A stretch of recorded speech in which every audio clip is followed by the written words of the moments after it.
Good afternoon, everyone. I'm Tian Zhang. Thanks a lot to the organizer for hosting this workshop and giving me the opportunity to present my work. Today, I'm going to talk about quantum correlations in time. The outline is given here. First, I will start from my motivation. Next, I will summarize quantum correlation in times in different space-time approaches. Then I will introduce an application of temporal correlations as time crystals.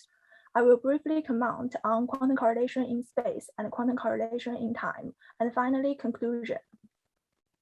The motivation comes from the problem of time. In reality, time serves as another coordinate on space-time. Space and time are treated at least on an equal footing. However, in ordinary quantum mechanics, times cannot be represented as a Hermitian operator as space. States can be defined at one instant of time, but across the whole space, and the dynamics of the states are described separately. The same in quantum information. Spatial correlation like entanglement, steering, discord are well studied. However, temporal correlation are lack of understanding.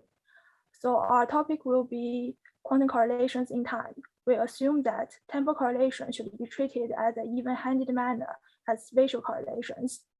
At the same time, we know that there are a few attempts which aim to treat space and time more equally, including indefinite causal structures, consistent histories, generalized quantum games, out-of-time order correlations, path integrals, and pseudo-density matrices.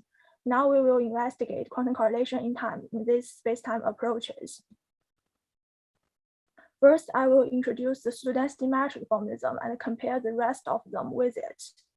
The pseudo-density matrix formalism defines an event by making a measurement in space-time and is built upon correlations from these measurement results. Thus, it treats temporal correlation just as a spatial correlation and unifies spatial temporal correlations in a single framework. As in the blue box, an n-qubit density matrix can be expanded by Pauli operators in terms of Pauli correlations. In space-time, instead of considering n qubits, let us pick up an event. At each event, we measure a single qubit Pauli operator. Then the pseudo-density matrix is defined in the red box. Here, for the particular choice of event with operator sigma ij, the correlation part is the expectation value of the product of the results of this measurement. Similar to a density matrix, the pseudo-density matrix is Hermitian and unit trace, but it is not positive semi-definite anymore. Or if the measurements are space-like separated or local systems evolve independently, the pseudo-density matrix will still reduce to a standard density matrix. Otherwise, if the measurements are made in time, for example, the pseudo-density matrix may have a negative eigenvalue. We start to investigate quantum correlation in time in different approaches. The concept of indefinite causal structures was proposed as probabilistical theories with non-fixed causal structures as a possible approach to quantum gravity. The process metric formalism is one of these indefinite causal structures, assuming local quantum mechanics and maps CP maps to CP maps. In principle, there are three possible mappings between process metrics and pseudo-density matrices. We argue that they are equivalent under these mappings. The key difference is that a single unit of process metrics is defined by a laboratory with input and output Hilbert spaces, but a single event of pseudo-density matrix is defined by a measurement, or generally a quantum channel. As a simple illustration, we compare the correlations in process matrix and the pseudo-density matrix directly. Consider the bipartite case in a causal order that A precedes B.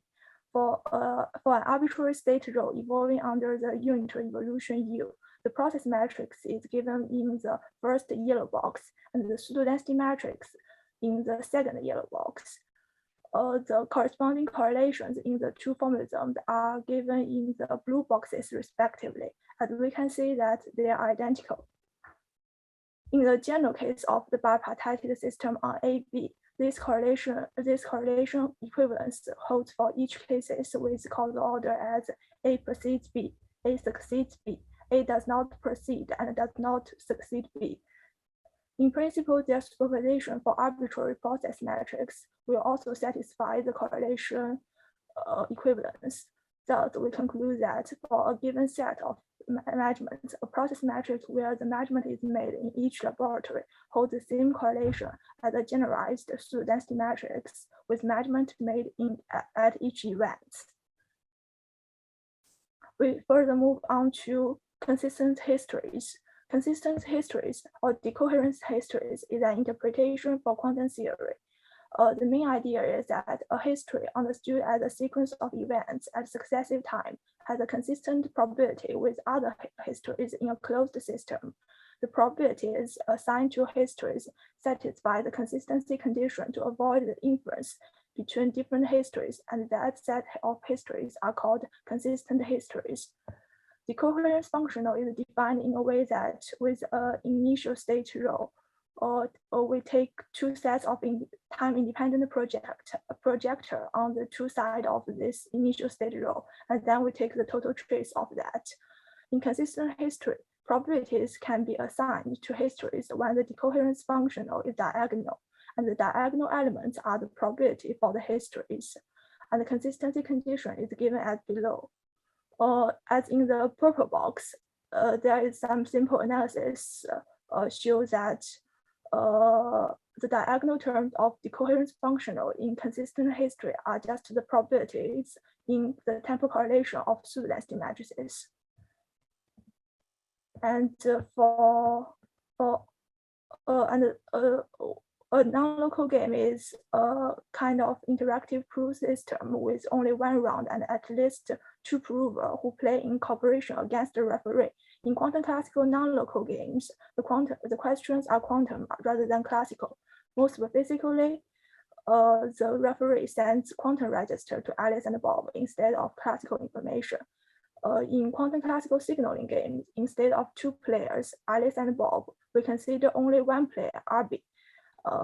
Then the quantum classical signaling games change the Alice-Bob duo to the time-like structure with a single player RB at two successive instances in time. The probability in a quantum classical signaling games with a trivial input at a later time corresponds to the probability in a pseudo-density matrix with quantum channels as measurement. Out-of-time order correlations can be represented by temporal correlations in pseudo-density matrix with half the number of steps for calculation. For example, a 4-point auto, usually calculated by evolving forwards and backwards twice, is represented by a tripartite pseudo-density matrix with only once evolving forwards and backwards. And in general, temporal correlation in path integrals do not have the operational meaning as those in pseudo-density matrix since they use different measure. The path integral approach defines temporal correlation differently, weighted by amplitude rather than probabilities. Now we quickly compare the pseudo-density matrix with the process matrix, consistent histories, quantum classical signaling games, out-of-time order correlations, and path integrals. We conclude that temporal correlation in these different approaches, except path integrals, are operationally equivalent. Now we move on to a short application for temporal correlations, which is time crystals. First, we will introduce spontaneous symmetry breaking. Spontaneous symmetry breaking occurs when the ground state does not hold the symmetry which the equation of motion or the Lagrangian holds. Phases of matter are described by spontaneous symmetry breaking. For example, the spontaneous breaking of a continuous time translation symmetry gives a normal spatial crystal with periodical structures. The standard diagnostic for spontaneous symmetry breaking is the two-point correlation functions. In equilibrium, the expectation value of the order parameters are 0. That is, the 1-point expectation value vanishes and cannot serve as a measure for spontaneous symmetry breaking. However, we can use the two-point correlation functions when taking the long distance range to be long range order. Time translation symmetry breaking is associated with the emergence of time crystal as an analog of spatial crystal, as we mentioned before. Here for an arbitrary operator O without the intrinsic time dependence, we consider the expectation value of dot O, that is dO over dt. we can see that it will vanish for eigenstates of the Hamiltonian of the system. That is, it will vanish for the ground state and the equilibrium. So it seems impossible for the breaking of even an infinitesimal time translation symmetry.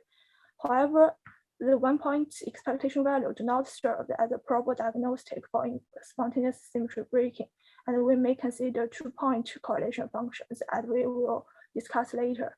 A brief history for a time crystal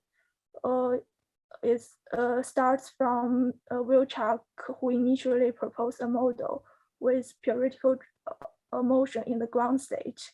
And later it is pointed out that this periodical motion in fact exhibits in some excited states, and the possibility of any spontaneously rotating time crystal are excluded. And people further find that continuous time crystals are proven to be impossible in the ground state or in the equilibrium. By continuous time crystal, I mean the continuous time translation symmetry breaking. So instead of the continuous time translation symmetry breaking, we may also consider whether discrete time translation symmetry can be broken down in periodical driven systems. These are referred to fluid time crystal or discrete time crystal.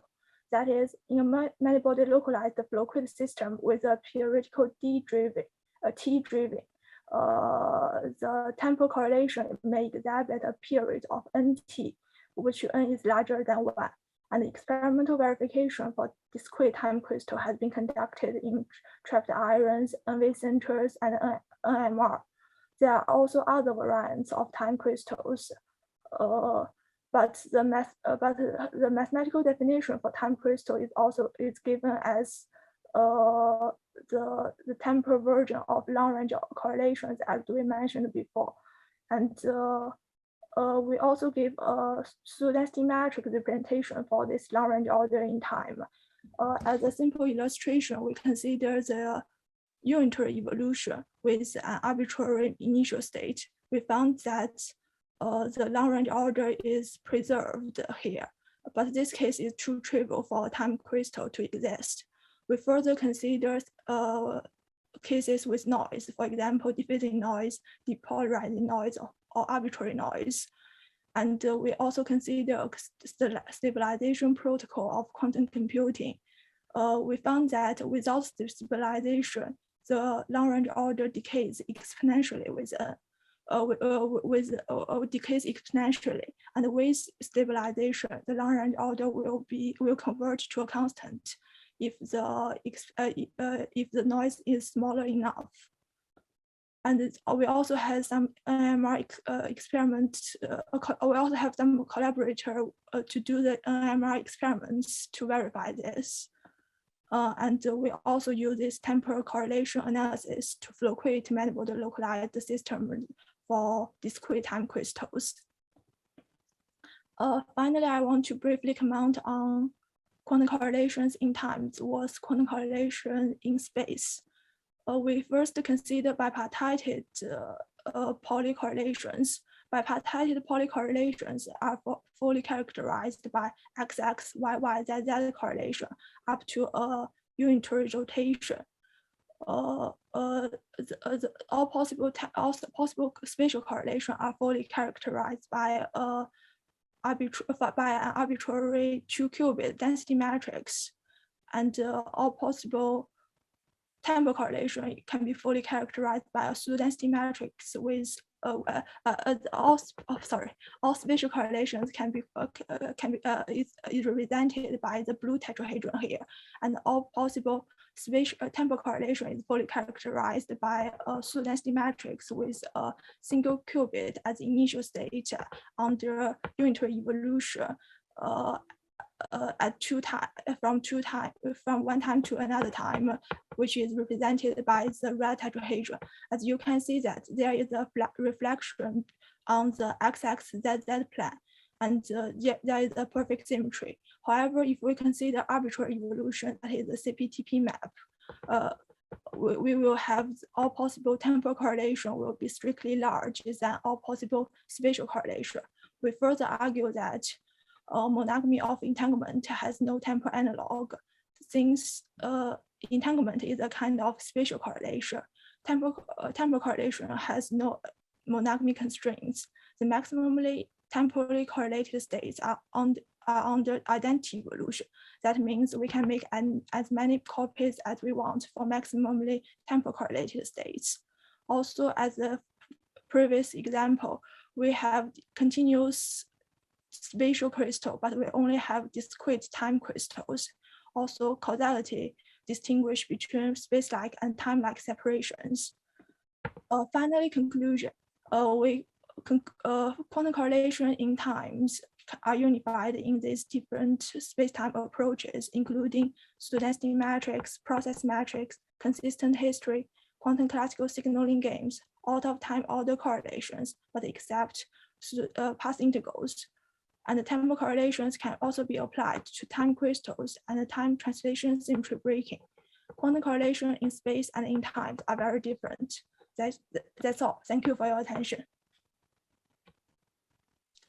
That's great. Thank you so much for the talk. We can open the floor to questions now. If anyone has a question, please raise their hand.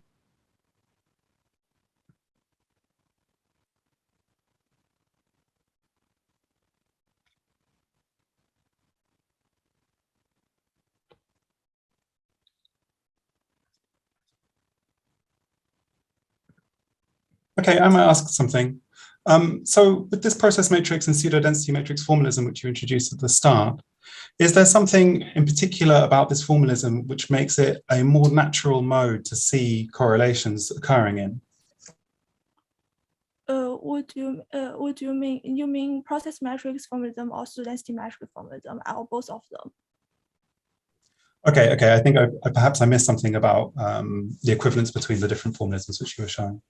For the calculations which you did showing the existence of the long-range correlations in the systems that you looked at, which formalism did you use, and is there something about that formalism which lends it to showing the correlation? Sorry. Here, this is the process matrix formalism, and we calculated the correlation in the process matrix as in the first blue box. And for the pseudo-density matrix, we calculated its correlation in the second blue box. And this is under the same scenario, and we found that the correlation the correlations are identical. This is just a simple example to show that the correlation are very much like each other. The correlation matches in the two formalisms. The formal analysis will be, I didn't show it here, sorry. No, that makes sense, thank you. Thank you. Okay, very good. Well, thank you so much, Tian, for that talk.